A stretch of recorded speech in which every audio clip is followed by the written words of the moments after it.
Have you ever wondered what would happen if you fell into a black hole? It's a question that has captivated scientists and sci-fi fans for decades. Is it a one-way ticket to another dimension, or a gruesome end in the cosmic abyss? Let's dive in and explore one of the universe's most extreme and mysterious phenomena. First, what exactly is a black hole? Imagine a star, many times more massive than our sun, running out of fuel. Its own gravity becomes so overwhelmingly strong that it collapses in on itself, squeezing an immense amount of matter into an incredibly tiny space. This creates a gravitational field so powerful that nothing, not even light, can escape its grasp. That's a black hole. At the heart of a black hole is the singularity, a point of infinite density where the laws of physics as we know them break down.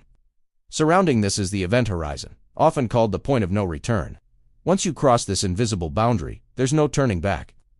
Gravity's pull is simply too strong to overcome. So, let's imagine you're on a journey, and your spaceship gets a little too close. What happens first? Well, from a safe distance, your friends watching you would see something very strange. As you approach the event horizon, time for you would appear to slow down. They would see you move in slower and slower motion, becoming redder and dimmer, until you seem to freeze at the edge of the black hole, eventually fading away completely. This is due to a phenomenon called gravitational time dilation. From your perspective, however, everything would feel normal, and you'd see their clock speeding up wildly. Now, you've crossed the event horizon.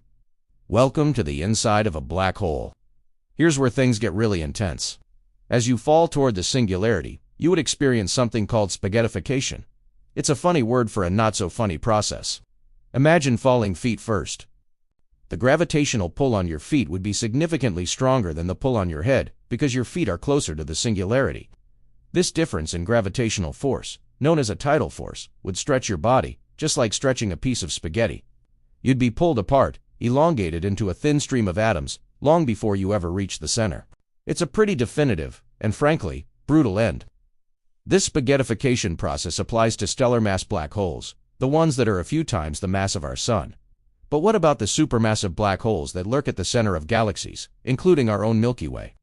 These giants are millions, or even billions of times more massive than our sun.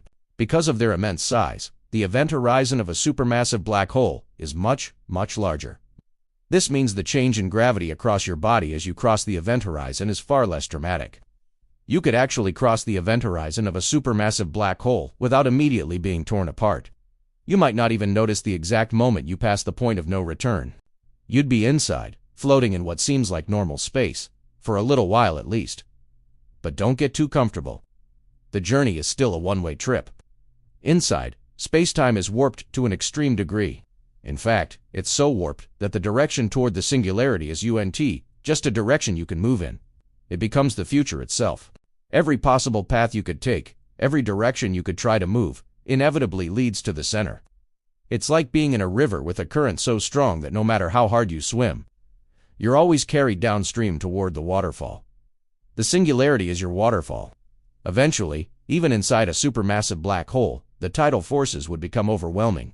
As you got closer and closer to the center, spaghettification would kick in, and you would meet the same fate, stretched into a stream of fundamental particles.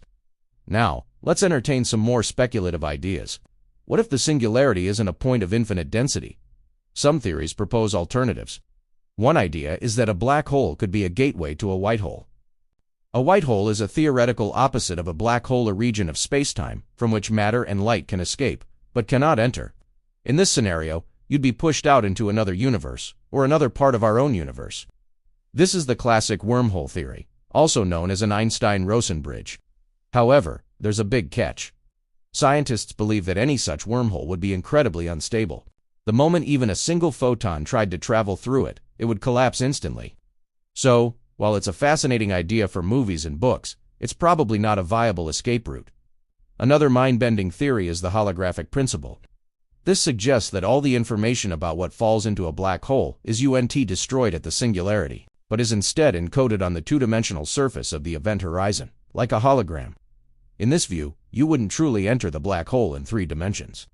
Instead, a holographic projection of you would be stored on its boundary. What that would feel like is anyone's guess. It challenges our very understanding of space and reality. So, where does that leave us? Based on our current understanding of physics, Primarily Einstein's theory of general relativity, falling into a black hole is a one-way trip to oblivion. For a smaller stellar mass black hole, you're spaghettified before you even get inside. For a supermassive one, you get to pass the point of no return, intact. But your ultimate fate is the same, being crushed and stretched into nothingness at the singularity. The universe is full of incredible mysteries, and black holes are perhaps the greatest of them all. They push the limits of our knowledge and force us to question the fundamental nature of space, time, and information. While we may never be able to send a probe, let alone a person, to find out for sure, the thought experiment alone is a thrilling journey into the heart of the cosmos. What do you think is at the center of a black hole? A gateway to another universe, or the ultimate end? Let me know your theories in the comments below. Thanks for watching, and if you enjoyed this cosmic journey, don't forget to like, subscribe, and hit that notification bell for more adventures into the unknown. See you next time.